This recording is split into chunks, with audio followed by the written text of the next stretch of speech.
बहुत धन्यवाद। लौटते हैं उस बिंदु पर जहां से कहानी शुरू हुई थी, परवाह, कि आखिर ये सब कुछ तभी हो पाएगा जब हम परवाह करें इन चीज़ों की। पिछले करीब 3.5 घंटों में हमने बहुत सारी बातें की, कैसे हमें ज़्यादा जिम्मेदारी के साथ गाड़ी चलानी है, क्यों लोगों को सड़क सुरक्षा के बारे में ज़्यादा जागरूक बनाने की ज़रूरत है, कैसे छोटी छोटी सावधानियों से हम बड़े बड़े हादसे टाल सकते हैं।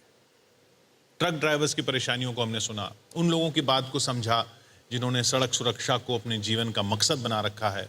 एक्सपर्ट से ये जानने की कोशिश की क्यों ज़रूरी है सड़क सुरक्षा का पैगाम बच्चों तक भी पहुँचे, कैसे तकनीक के ज़रिए सड़क हादसों को कम किया जा सकता है। गडकरी जी हमारे साथ बने रहे, अमिताभ बच्चन जी, सदगुरु जी और खुद प्रसून जोशी जिन्होंने भी बताया किस तरीके से ये पूरा थॉट चला। तो यहाँ पर प्रसून हम ये जानना चाहेंगे कि ये जो हम बार बार कह रहे हैं कि परवाह करेंगे तो सुरक्षित रहेंगे, ये भाव सबके मन में आखिर कैसे पहुंचेगा? देखिए, मिनिस्टर साहब ने अभी बात की, गडकरी जी ने, कि स्टेक होल्डर शब्द का उन्होंने कई बार इस्तेमाल किया, क्योंकि ये एक व्यक्ति से होने वाला कार्य नहीं है। अमित जी जब बात कर रहे थे तो वो कह रहे थे, देखिए ड्राइवर तो ठीक है, लेकिन जो सड़क क्रॉस कर रहा है बार बार उसकी तरफ ध्यान आकर्षित कर रहे थे। सदगुरु जब बात कर रहे थे तो वो भी कई बार कह रहे थे कि कैसे हम रूल का पालन करें, लेकिन वो क्या करेगा जो दूसरा व्यक्ति है। हम जो कह रहे थे कि उसका इंटेंट हमें पता लग जाए, वो अपना इंटेंट डिक्लेयर कर दे कि मैं भाई लेफ्ट मुड़ना चाह रहा हूँ, ये राइट मुड़ना चाह रहा हूँ। फिर कहीं पर सवाल आया था हेलमेट मैन्युफैक्चरिंग का, कहीं पर सवाल आया था कि जो सीट बेल्ट्स हैं उनका जो जिस तरह से टेक्नोलॉजी उसको सेंसिटिव हो गए हैं, कई बार इन चीज़ों का जिक्र आया। तो कहीं कुल मिलाकर ऐसा लगता है कि जितने भी स्टेक होल्डर्स हैं उन सबको साथ आना पड़ेगा। और स्टेक होल्डर कौन है और सबसे बड़ा एट स्टेक क्या है? सबसे एट स्टेक है जिंदगी। What is at topmost stake here? Life it is at stake and all of us we are stakeholders in life. जिंदगी के हम सबका, हमारा सबका इंटरेस्ट है कि जीवित रहें लोग, और उसके लिए कहीं ना कहीं से हम सब उसके उत्तरदायित्व हम उसका लें, उसकी जिम्मेदारी उठाएं।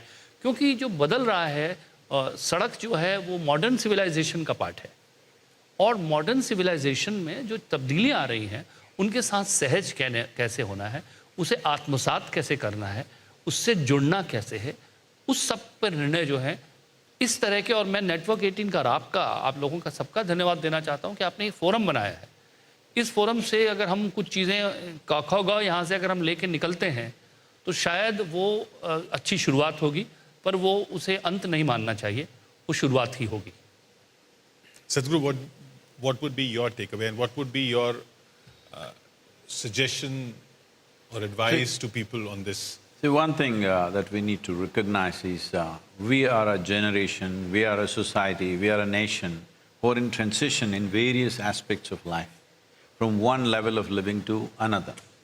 This is also the pride of the nation, that we could be, if we do things right now, not just about the roads, about everything, we could be just that one civilization. In a matter of one generation, we moved 600 million people from one level of living to another.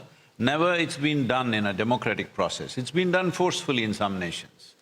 So in that, transportation, logistics are very significantly important aspects. As Gadkari ji was pointing out, the number of trucks that are going to be in the road, the number of cars that are going to be in the road is in millions, it's going up in millions. And many people in their families, they are first generation drivers. They have no sense of, how to do these things. They have no sense of speed, how a vehicle is coming. So these things cannot be achieved without strong education, very strong education at all levels. I would say for children, it's most essential. Before they leave school, they know what are the basic rules of the road and how important it is to follow that. Above all, there are so many people who are holding licenses, driving licenses, but they don't know the rules. It's not that they're not following, they just don't know the rules. There are too many people like that. So once in, I don't know what is practical, 5 years or 8 years, like Gadkari ji was sharing, somebody was a batman, that he cannot see, just by hearing he is driving, okay, but his vehicle is not a Batmobile, that's the whole problem.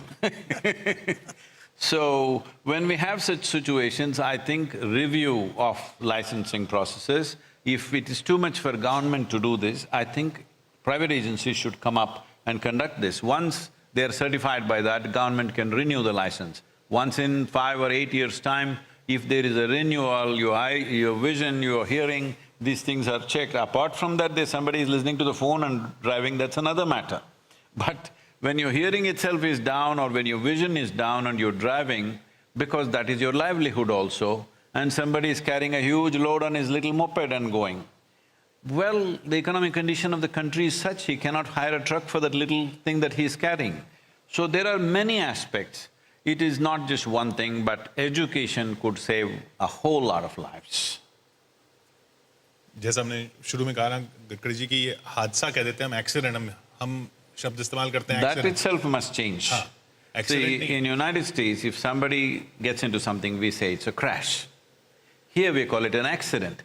An accident means it's not something that we can avoid, it's not in our hands. It is a car crash or whatever other word you want to use, but we must know we caused it. Knowingly or unknowingly we caused it. An accidental happening means it's beyond us. I would say 70% of the road accidents or road crashes are not beyond us, it's well within our limits. There are some which are beyond us. तो गडकरी जी क्या आप क्या बदलाव करने की सोच रहे हैं? देखिए, ये पर्टिकुलरली दोनों बातें जो सदगुरु जी ने और अमिताभ जी ने कही, ये लोक प्रबोधन, लोक शिक्षण और लोक संस्कार। तो अभी हमने एक सिस्टम निकाली है कि एक डिजिटल कोर्स तैयार किया है और स्टेट वाइज प्राइवेट एजेंसी को ये कहेंगे कि वो अपने घर में बैठकर कंप्यूटर पर ही डिजिटल थ्योरी परीक्षा देंगे ड्राइविंग लाइसेंस के पहले, और उसमें उसको जानकारी से उसकी एग्ज़ाम ऑब्जेक्टिव होगी और वो जवाब देने के बाद, परीक्षा पास करने के बाद फिर प्रैक्टिकल उसका ड्राइविंग ट्रेनिंग की परीक्षा ली जाएगी। That we can even do like a video game that you must go through, that where are you driving? So something came in the way, what do you, right turn, left turn, what do you do? Which way should you make way for traffic? All these things can be a game. At least once in 5 years, you don't have to go to an office. You can do it on your own computer or phone and you pass the test, so you get the license or renewal of license. Sorry, sir, can there be a system where you can revise the license that have been given to drivers? Yes, it can be done, because for aviation licenses, see, when I passed my aviation test in United States, most of it was on the computer. The actual thing is only actually flying. Rest of it is mostly on the computer in your own home, because it's devised in such a way, you cannot deceive. If you don't know, you will fail. Yeah. It can be easily done digitally, we are capable of that. So even if somebody has a license, यानी 30-40 साल हो गए उसको licence के, अगर उनको किसी तरह आरटीओ की तरफ से, क्योंकि उनके पास सब रिकॉर्ड लाइसेंस रिन्यू तो करना पड़ता है और 20 साल उसको में। या तो रिन्यू कराए या फिर से उसका इम्तिहान लिया जाए कि भैया तुम सही चला रहे हो कि नहीं। लंबा प्रोसेस है, बहुत ही इसमें कष्ट होगा उसको एग्जीक्यूट करने में, लेकिन मैं ऐसा मानता हूँ सर कि अगर एक बार चेतावनी चली जाए कि कभी भी आपका रिव्यू हो सकता है, रिव्यू हो ना हो वो अलग बात है, लेकिन एक बार एक चेतावनी चली जाए तो वो अवेयर रहेगा कि भैया किसी भी समय मुझे बुला सकते हैं तो मैं सही चलाऊँ। आप जो बात करें वो बिल्कुल सही है। पूरे वर्ल्ड में सबसे आसानी से ड्राइविंग लाइसेंस अगर मिलता है जी, ऐसा कोई देश है तो वो हिंदुस्तान। अमेरिका में एक महीना लोग अध्ययन करते हैं, किताबें पढ़ते हैं, परीक्षा देते हैं। और जैसे अरे सर मैं व्यक्तिगत फिर से बोल रहा हूँ, अमेरिका में मुझे लाइसेंस में कुछ दिन था वहाँ पर, मुझे गाड़ी चलानी थी तो लाइसेंस चाहिए था सर, 3 महीने लगे लाइसेंस प्राप्त करने में।